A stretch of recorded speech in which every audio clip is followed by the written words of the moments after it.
함께 살펴본 오늘 본문의 말씀은 엘리바스의 두 번째 변론을 담은 이야기로 시작을 하고 있습니다. 엘리바스는 이 자기의 의를 끝까지 주장하는 자신의 이 절친 욥을 이제 불경건한 자로 규정을 하고 이에 대하여 정죄하며 나아가는 모습을 오늘 본문을 통해서 우리에게 보여주고 있습니다. 엘리바스는 인간은 자기 의를 주장할 수 없는 존재이고, 그리고 그러한 근거로서 인간은 그 자체로 부패하고 그리고 불의한 존재이기 때문에 결코 의를 내세울 수 없는 그런 불의한 존재이다라고 이야기를 하면서 계속해서 이 자신의 이 절친 욥을 정죄하는 모습을 보여주고 있습니다. 뿐만 아니라 이 악인을 향한 하나님의 이 철저한 심판이 있다라는 것을 강조하면서 이 자신의 이야기를 듣는 그 욥에게 이제 하나님 앞에 이 너의 죄악된 것들을 이제 온전히 회개하며 나아가야 된다라고 그 친구 욥에 대해서 다시 한번 그가 하나님 앞에 죄인이며 속히 하나님 앞에 회개하며 나아갈 것을 강요하고 있는 내용이 바로 오늘 본문의 말씀입니다. 그렇다면 이러한 내용을 담고 있는 오늘 본문의 말씀이 우리에게 들려주고 있는 영적인 교훈은 과연 무엇일까요? 먼저 오늘 본문의 말씀은 교만한 마음을 지녔을 때 항상 다툼만 일어날 것이다라고 우리에게 경고하고 있습니다. 오늘 본문 3절의 말씀을 살펴보면 엘리바스가 어찌 도움이 되지 아니하는 이야기 무익한 말로 변론하겠느냐라고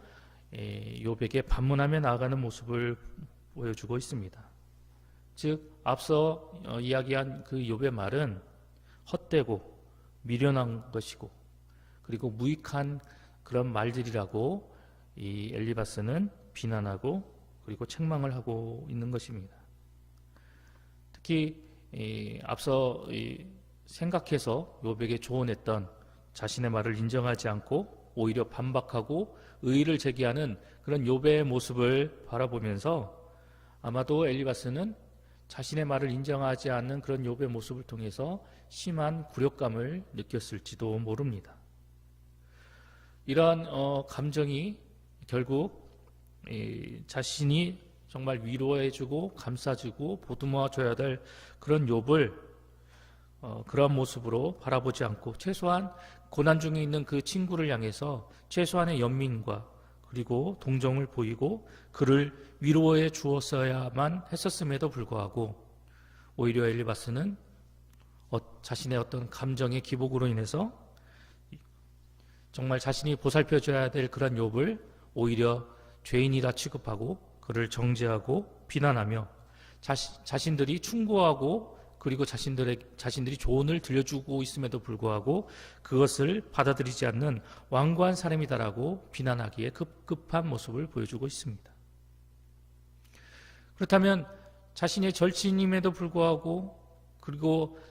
그를 위로하고 그를 감싸주고 보살펴줘야 하는 상황임에도 불구하고 왜 엘리바스는 이 욥을 이렇게 취급하고 있는 것일까요? 그것은 아마도 이 은연중에 자신은 욥보다도 더 지혜롭고 월등하고 뛰어난 사람이다라고 생각하고 있었는데 그러한 자신의 말을 욥은 귀 기울여 듣지 않고 오히려 자신이 들려주고 있는 그런 조언과 충고의 말에 의의를 제기하고 반박하는 그런 모습을 보면서 자신도 모르게 자존심에 상처가 있는 그런 마음을 느꼈기 때문이다라고 생각할 수 있습니다. 그래서 앞서도 말씀드렸다시피 고난 중에 처해 있는 이 욥을 바라보면서 그가 하는 그런 모든 것들을 용납하고 이해하고 그리고 관용을 베풀고 그리고 고난 중에 처한 그 친구를 위로해 줘야 하는 그런 상황임에도 불구하고 어찌 보면 자신의 마음에 이 상처가 생겼다라는 그런 모습 때문에 자신이 월등히 뛰어나고 그리고 이 욥보다도 더 많은 지혜와 지식을 가진 사람으로서 그에게 조언하고 충고하였음에도 불구하고 자신의 말을 들어먹지 않는다라는 이런 생각으로 인해서 자존심에 상처를 입었다라는 그런 생각에 오히려 욥을 더욱더 비난하고 정죄하며 나아갔을지도 모릅니다. 결국 이러한 모습, 이러한 상황을 낳게 한 근본적인 원인은 바로 스스로의 이 교만한 마음이 작용하게 되었던 것이며, 이 작은 교만의 불씨 하나가 결국 위로의 자리, 그리고 격려의 자리, 그리고 용납하고 이해해 줘야 하는 그 자리를 결국은 비난하고 정죄하는 그런 안타까운 자리로 변모시켜 나아가게 되었다라는 것입니다. 우리가 이를 통해서 발견할 수 있는 사실은, 이 교만한 사람은 이 자신의 가치를 알아주고 이해해주는 사람들에게는 한없이 너그럽고 용납하고 관용을 베푸는 그런 모습을 보여주지만, 자신의 어떤 주장이나 생각이나 자신의 이야기를 받아들이지 않고 오히려 거부할 때에는 한없이 가혹해지고 잔인해지는 그런 모습을 우리가 발견하게 된다는 것입니다. 그리고 더 나아가서 자신의 주장이나 자신의 이야기를 받아들이지 않는 그런 사람을 만났을 때는 그 사람을 필요 이상으로 폄하하고, 그리고 건방지고 어리석은 존재로까지 평가절하하는 그런 모습을 우리는 세상 속에서 쉽게 발견하게 됩니다. 상식적으로 생각해 보았을 때도 보통의 사람이라면 이렇게 교만한 마음을 가지고 자신의 어떤 보이는 대로, 가치관대로 누군가를 생각하고 바라보는 사람과 정상적으로 관계를 맺을 수도 없고, 그러한 사람들과 함께 손쉽게 살아갈 수 없다는 것을 우리는 상식적으로 생각해 보았을 때도 우리가 그러한 생각을 가지게 될 것입니다. 그런데 이러한 내용에 대해서 성경의 말씀도 우리에게 분명하게 이야기를 하면서 이러한 이 교만의 싹을 우리 가운데서 온전히 제거하며 나아갈 것을 우리에게 경고하고 있습니다. 잠언의 말씀만 봐도 교만에서는 다툼만 일어날 뿐이다라고 우리에게 경고하는 그런 모습을 우리가 발견하게 됩니다. 뿐만 아니라 사도 바울은 언제나 하나님의 말씀과 교훈 앞에서 자신을 비춰보고, 그리고 스스로 되돌아보지 않으면 쉽게 교만에 빠질 수밖에 없다라고 우리에게 경고를 하고 있습니다. 교만은 우리를 무지하게 하고, 그리고 변론과 언쟁을 일삼게 하며 악한 생각을 주고 마음을 부패하기 때문에 사도는 항상 이러한 교만의 마음이 우리 가운데 자리 잡지 않도록 늘 끊임없이 하나님의 말씀과 교훈 앞에서 스스로를 점검하고 되돌아보는 사람이 되라고 우리에게 권면하고 있는 것입니다. 따라서 오늘 이 본문 속에서 등장하고 있는 이 엘리바스의 모습, 특별히 자신의 절친 그 욥을 비난하고 정죄하며 나아가게 되었던 그 엘리바스의 모습 가운데 자리 잡고 있는 그 교만의 싹을 우리가 주의 깊게 살펴보아서 이 교만으로 인해서 싸움을 일삼고 누군가 논쟁을 함으로 인해서 내가 속해 있는 그 삶의 현장 속에서, 그리고 내가 속해 있는 이 교회 공동체 안에서 분쟁과 비난이 일삼는 그런 모습으로 내가 속해 있던 그런 곳이 변질되지 않도록 우리는 늘 끊임없이 우리 스스로를 살펴보고, 그리고 우리가 하나님 앞에서 어떠한 모습으로 살아나가고 있는지를 점검할 줄 아는 그런 성도가 되어야 할 것입니다. 혹여 나도 모르는 사이에 교만의 싹이 내 마음의 중심에 사로잡아서 내가 옳지 않는 기준으로 누군가를 바라보고, 그리고 하나님이 원치 않는 생각으로 누군가를 평가하고 있다면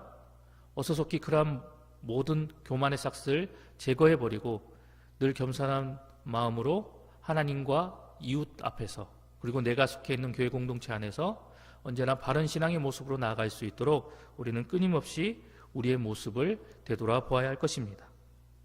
언제나 우리에게 들려주신 그 하나님 말씀 앞에서 나라는 존재가 어떠한 존재인지를 우리가 늘 깨닫고,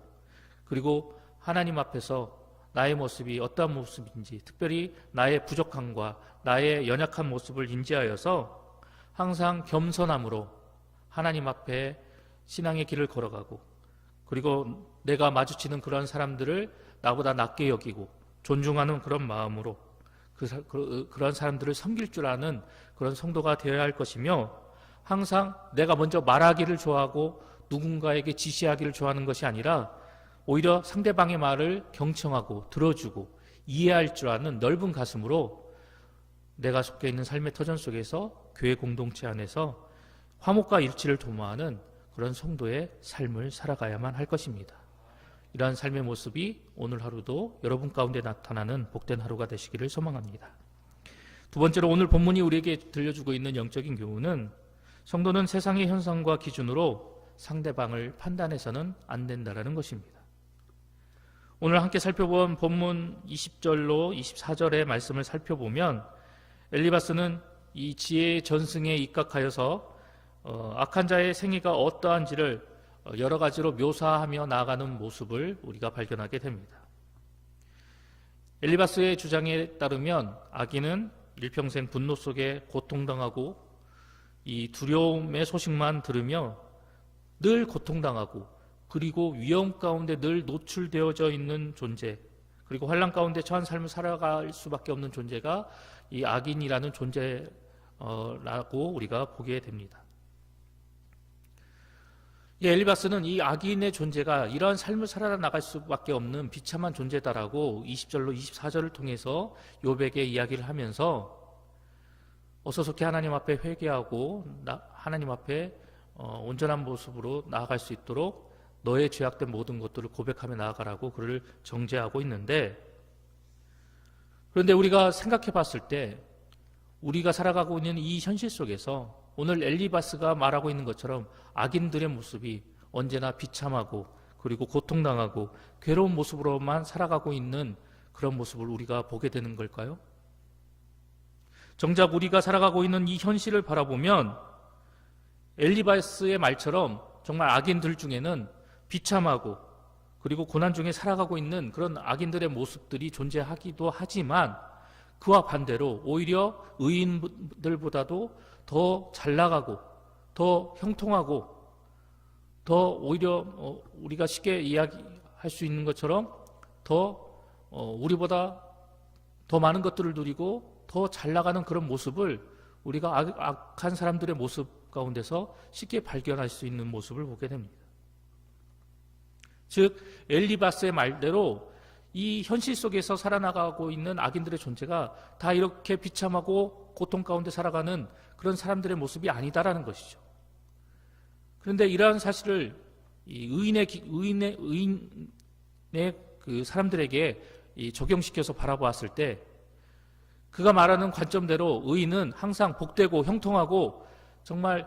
잘 되는 모습으로 살아가야 하는 그런 존재들이지만 우리의 현실 속에서 정말 바르고 의롭게 살아가는 사람들의 모습을 바라보면 오히려 보통의 사람들보다도 오히려 악한 사람들보다도 더 고난당하고 괴로움당하고 그리고 환난 가운데 살아가는 그런 모습을 우리가 쉽게 발견할 수 있다라는 것입니다. 즉 우리가 살아가는 이 현실 속에서 이 세상은 이 엘리바스가 주장하는 것처럼 항상 논리적으로 그리고 항상 세상이 공평하고 정대하고 그리고 질서 있게 흘러가고 있는 그런 모습이 아니다라는 것이죠. 우리가 살아가는 이 세상은, 우리가 속해 있는 이 현실은 오히려 부조리한 면이 더 많이 존재하는 그런 불공평한 그런 현실 속의 장소가 바로 우리가 살아가고 있는 이 세상이라는 것입니다. 우리가 보편적으로 생각할 때 의인은 복을 받고 악인은 벌을 받아야 한다라는 이런 생각을 가지고 있습니다. 그리고 이러한 논리가 맞고 이러한 논리가 당연히 우리의 삶 가운데 적용되어져야 한다라고 우리는 쉽게 생각을 하고 있습니다. 하지만 안타까운 것은 우리가 살아가고 있는 이 현실과 세상 속에서는 이러한 논리가 그대로 적용되어지지 아니하고 오히려 부조리한 모습이 더 많이 존재함으로 인해서 우리가 그런 모습을 통해서 때로는 상처를 받고 심한 좌절감에 빠질 때가 많이 있다라는 것이죠. 이러한 현실이 우리의 현실이고 이러한 세상 속에서 우리가 살아가고 있음에도 불구하고 오늘 엘리바스는 세상이 이야기하는 어떤 보편적인 기준과 그리고 내용을 가지고 자신의 친구를 정죄하고 비난하면서 그가 하나님 앞에 회개하며 나아가야 할 것을 강조하고 있는 모습을 우리가 보게 됩니다. 특별히 이 엘리바스는 욥이 이러한 극심한 고난과 환난 가운데 처한 것은 그가 하나님 앞에 범죄하였고 그가 하나님 앞에 잘못된 모습으로 살아가고 있기 때문에 앞서 자기가 주장하고 앞서 자기가 욥에게 이야기한 것처럼 그러한 모습은 악인들이 겪는 그런 삶의 모습이기 때문에 네가 속히 하나님 앞에 회개하며 나아가야 한다라고 그에게 이야기를 하고 있는 것입니다. 즉 인과응보적인 그런 사고와 방식을 이 욥의 모습에 그대로 적용시키고 그것을 기준으로 삼아서 그 욥을 판단하고 정죄하고 나아가는 그런 모습을 보여주고 있다는 것입니다. 그런데 오늘 본문의 말씀은 이러한 모습으로 누군가를 판단하고 누군가를 바라보고 누군가를 평가해서는 안 된다라고 우리에게 경고하고 있습니다. 오늘 등장하고 있는 이 엘리바스처럼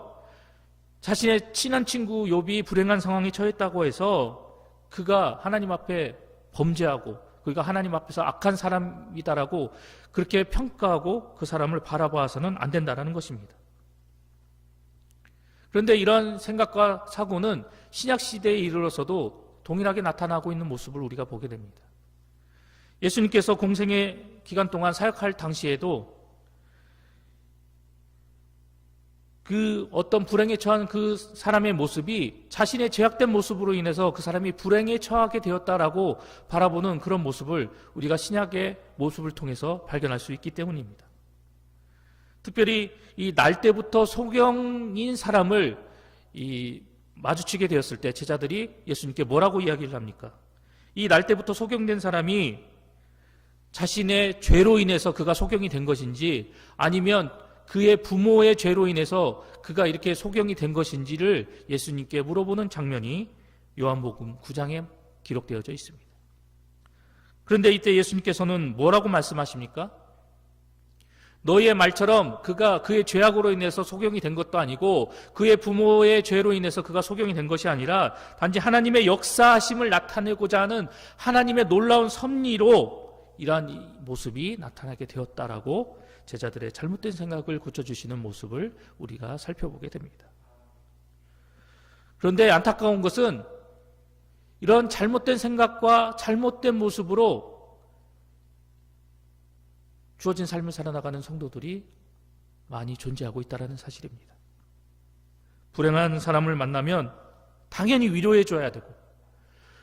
그의 연약한 손을 붙잡아 줘야 되고 그의 고통을 함께 나누고 함께 짊어지고 그의 슬픔을 나누며 나아가는 그런 성도가 되어야 함에도 불구하고 오히려 고난과 환난과 불행 중에 처한 사람을 바라보면 저 사람은 뭔 죄 때문에 저런 고통을 당하는 걸까? 저 사람은 하나님 앞에 뭘 잘못했길래 저런 괴로운 일을 겪는 걸까라고 색안경을 끼고 고통 중에 처한 사람을 바라보고 있다는 것입니다. 그런데 우리가 기억해야 할 것은 우리가 바라보고 우리의 눈에 보이는 것이 전부가 아니다라는 것입니다. 때문에 우리의 눈에 보이는 그것을 전부로 여겨서 그것을 통해서 상대방을 판단하고 평가하고 그 사람을 정죄하고 비난하는 것이 아니라 그리고 눈에 보이는 상황과 현실 때문에 잘못된 그런 원망과 낙심에 빠지는 어리석은 사람이 되는 것이 아니라 그 보이는 현상 이면에 역사하시는 그 하나님의 섭리와 하나님의 인도하심을 바라보며 하나님의 뜻과 관점에서 모든 것을 판단하고 모든 것을 살펴나가는 성숙한 성도가 되어야 한다는 것입니다. 그래야 해서 오늘 엘리바스와 같이 그저 눈에 보이는 것으로 그리고 내가 알고 있는 세상적인 판단과 기준으로 그 누군가를 비난하고 평가하고 바라보는 것이 아닌 그 이면에 역사하시는 하나님의 섭리가 무엇인지 그리고 이러한 상황을 통해서 이끌어 나가고 계획하고 계시는 그 하나님의 뜻이 무엇인지를 더욱더 알고자 힘쓰고 노력하면서 하나님의 뜻에 맞게 내가 판단하고 그리고 그 하나님의 뜻에 순종하며 하나님 앞에 온전한 모습으로 나아갈 수 있는 성도가 될 수 있도록 우리의 모습을 끊임없이 살펴보아야 한다는 것입니다. 오늘 우리에게 주신 이 말씀을 기억하면서 주어진 일상 속에서 우리가 살아나갈 때 우리가 바라보는 그 현상과 삶의 모습 이면에는 우리가 온전히 알 수 없는 하나님의 깊으신 뜻과 섭리가 늘 존재하고 자리 잡고 있다는 사실을 기억하여서 이러한 믿음과 이러한 신앙 가운데 우리가 하나님의 사랑과 하나님의 마음을 품고 우리가 우리의 삶 속에서 마주치고 우리가 대하는 그런 모든 이들을 우리가 사랑으로 감싸주며 그 사람들을 존중하고 인정하며 더욱더 하나님의 그런 은혜와 복을 함께 나누며 나아갈 수 있는 축복의 통로가 될 수 있도록 우리가 오늘도 주어진 하루 가운데 하나님의 뜻을 쫓아 살아나가는 그런 귀한 하루가 되어야 할 것입니다. 오늘도 주신 말씀이 삶의 모습이 되어서 그 모습을 통해서 온전히 하나님께 영광을 돌리며 나아가는 봉상의 모든 성도님들이 되시기를 간절히 소망합니다.